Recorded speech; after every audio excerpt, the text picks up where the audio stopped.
intervention by the state is always very dangerous in that if it's top down and it does not involve the subjects of its investigation, for want of a better phrase, it's not much more than spying on people.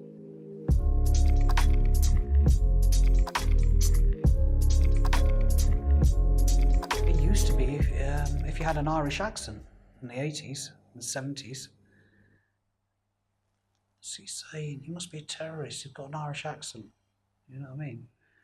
But now it's the look, it's what you look like. You know, as Sivanandan said from Institute of Race Relations, we all wear our passports on our faces. Our identity is described by who we look like. Our value to be here is described by who we look like. Immigrant, settler, refugee, Muslim, terrorist. You can't. They blend into each other. They bleed into each other.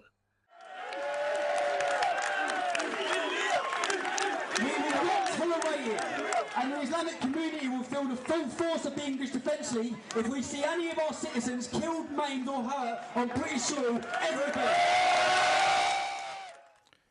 The Islamic community will feel the full force of the English Defence League. It's a pretty explicit threat. It is. Well, it's not a threat, it's a promise. We will continue to highlight these issues, and what you're seeing now, we're a pressure organisation, we're a pressure movement. We put pressure on the government, we put pressure on the Islamic community. I'm seeing now, more than I've seen at all, Islamic leaders coming out. I watched on the Big Questions for the first time where they're addressing these issues. They're saying the problems in the madrasas, the mosques, the mullahs. And you didn't just even say the Islamic extremists, you said the Islamic community, everybody who's a Muslim. Because I don't feel the Islamic community have done enough to address these issues. Racism in Britain has been given a green light to kind of recircuit itself and converge in on Muslims. It's okay to hate Muslims. Everybody can join the Muslim hating bandwagon. And some of it is linked to the PREVENT programme. As it stands, our understanding of radicalisation and terrorism and non-violent extremism is incredibly poor. We have no solid definition of what non-violent extremism is. I think internally in our communities, we've become very communalized. We've become absolutely wedded to the idea that faith is the only identity that we should worry about. That has led to a communalization of identities. So we see even Sikh leaderships and Hindu leaderships blaming Muslims for the fracturing of society, which is grossly unfair. The difficulty for all of us is there's absolutely no doubt there is a tiny number of British Muslims that are involved or have been involved, I hope it's diminishing, in acts of violence, encouraging acts of violence, religious extremism. But even if it's, say, 5,000 people, which I think is probably the very top end of the estimate, it's a sliver of a percentage of 2.5 million. There's an assumption there that there's a particular problem with the Muslim community in regards to extremism and radicalization. I don't agree with that assumption, in that radicalization, extremism or acts of violence are not, no one community or religious demographic is more predisposed to those forms of those examples. I think there is a much wider challenge here, and it would be wrong to just blame it on a right-wing media, which certainly should take some of the blame, but not all of it. It's also about the different state apparatus, different ways in which policies have been conceived, the ways in which communities have been encouraged to divide along faith lines, the encouraging faith schools, encouraging leaderships to operate Sharia councils, encouraging leaderships to allow schools to segregate on the basis of gender. All these things are leading to disintegration and to segregation. And because PREVENT leaves such a big gap, individuals who make the referrals, who, you know, more often than not are not experts in the field, then are sort of forced to use more subjective identifiers. And, you know, more often than not, that is the level of a person's religiosity. The government can't actually even have legislation that targets one specific religious or racial group. The policy itself doesn't target Muslims. In fact, there's multiple times in the actual policy things like evidence of religiosity is not a case for referral. William, just in terms of how many far-right people does Prevent cover far-right, or is it just about Islamists? No, Prevent has covered far-right formally since 2011 when the strategy was revised. As a practitioner working in it since 2008, we've tackled it really from those very, very early days. And I've gone on record of talking about a young lad I worked with way back as far as 2008, who was at 10 years old, immersed in neo-Nazi ideology by a family member. And that came as quite a shock, because in the early days of Prevent, it was very much around the Al-Qaeda narrative. But having sort of been cast out into communities, I was hearing communities come back at me and say, actually, there's other forms of extremism. I think one of the earliest own goals and huge mistakes, and the kind of reputational damage it did was immense, was when some bright spark thought it was a good idea to try and use the Prevent programme to shut down Palestinian activism and Palestinian support. And the argument they were trying to develop was that empathy, support, activism for the Palestinians might be a sign of radicalisation or extremism or support for religious hatred. So nonsense, rubbish.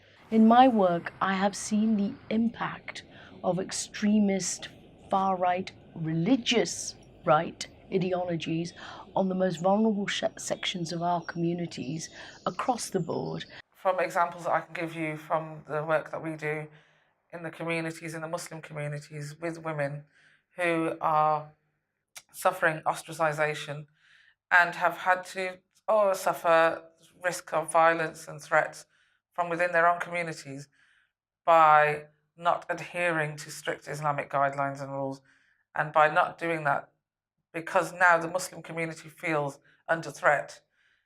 They feel that they should be much more stringent and strict with their religion because they feel under attack. So I think there's two issues that we do need to talk about very honestly, and one is gender inequality in Muslim communities, and the second one is the role of the House of Saud in funding religious sectarianism in Britain's Muslim communities, which the British establishment are not going to engage with because the economics of the House of Saud's relationship with the British establishment means do not allow the British establishment to condemn the House of Saud, which is a very sad state of affairs.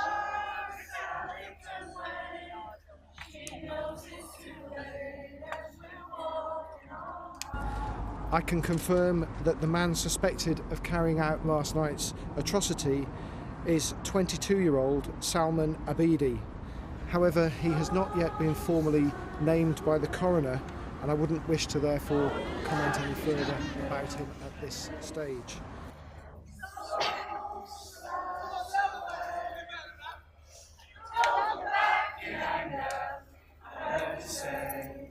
You have to have a historical expression of this. It can't just be, these Saudi princes now just sitting there making millions out of oil, and they're sending jihadists. That is what the right are saying, and as well, and it's so simplistic. It doesn't give enough depth to it. Unless we, as citizens of a nation, take responsibility for what historically we've done, we can't unravel. We can't start a story midway through and supposed to understand it at the end. You've got to start at the beginning and learn. How can Saudi Arabia's criticism of ISIS be taken seriously when it sentences a blogger to 1,000 lashes for insulting Islam? Fahish is a terrorist group. It has no legal system. The kingdom is a state. The kingdom has a judicial system that traces its history even longer than English common law. She says she's teaching from a book by Sheikh Fazan, a senior member of the official Saudi religious establishment. This is very, very good book. But he's Muslim and he gets out of Islam. He doesn't want any more. What are we going to do? Where in regards to hate speech in mosques, it's not something that I've come across. I don't think even anything, even in the media, has come across where mosques or imams on the pulpit have espoused hate against other groups, other sectarian groups. So I don't think that's an issue. There is a huge demand that we're making on the state to stop funding fundamentalist movements that often use charities and front organizations to do their work. And that means investigating where funds come from, who funds MEND, who funds the Muslim Council of Britain or the Hindu National Council of Hindu Temples.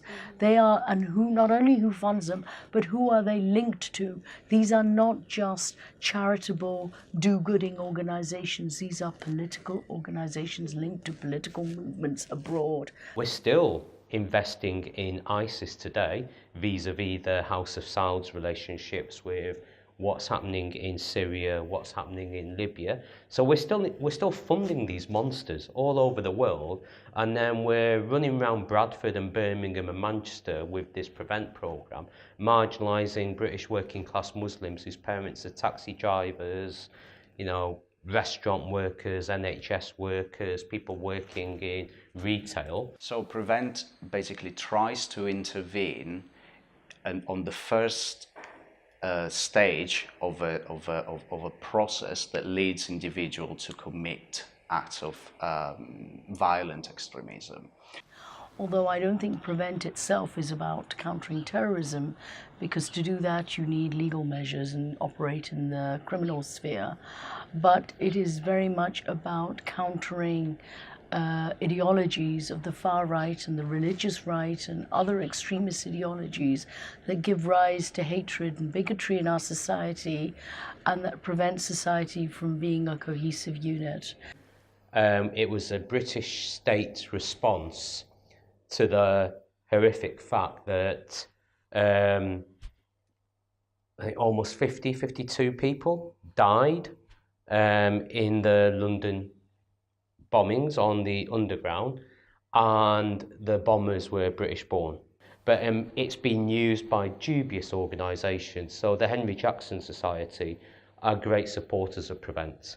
And of course the director of the Henry Jackson Society, Douglas Murray, is a notorious outspoken racist who has openly called for sanctions against Muslim communities and life for all Muslims to be made harder in Europe. I talk to people in the Muslim community, I talk to people in mosques, I talk to people in churches, I talk to people that go to synagogues, all kinds of different faiths and different groups. And I think what Prevent has often done is seen to target the Muslim community, not anybody else, looks to say there's a kind of suspicion over the whole community, and it's actually often counterproductive. I have met through my line of work lots of practitioners, lots of people that do work within Prevent, and I think that there's a very different view from the people that work within it than some of the people that are very vocal outside of it on university campuses or in the media, whatever it may be. We know that it's been that it has supported a lot of people. We know that in 2015 to 2016, 150 people were stopped from going to fight in Syria and Iraq, 50 of those being children. I support it, but I also accept that it has its disadvantages. I support it because I think it's a very valuable service and it's something that was needed.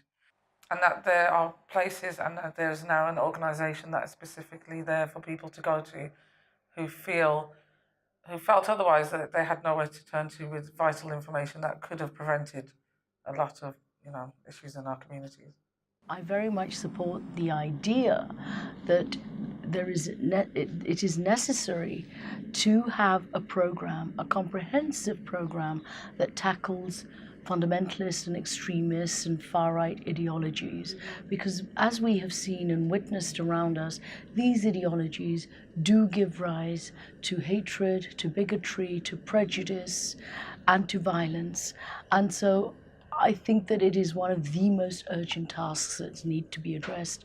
Whether Prevent is delivering on that, I'm not sure. There really needs to be people that go out and explain really what happens, really what it is, and placate some of those genuine fears that have arisen because some of the narratives that surround it.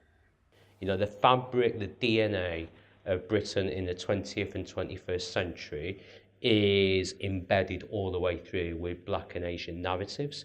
So we're doing pretty well. We're doing very well. And what we're starting to see happen is a campaign to diversify the curriculum, more BME stories, more Muslim stories, more representation.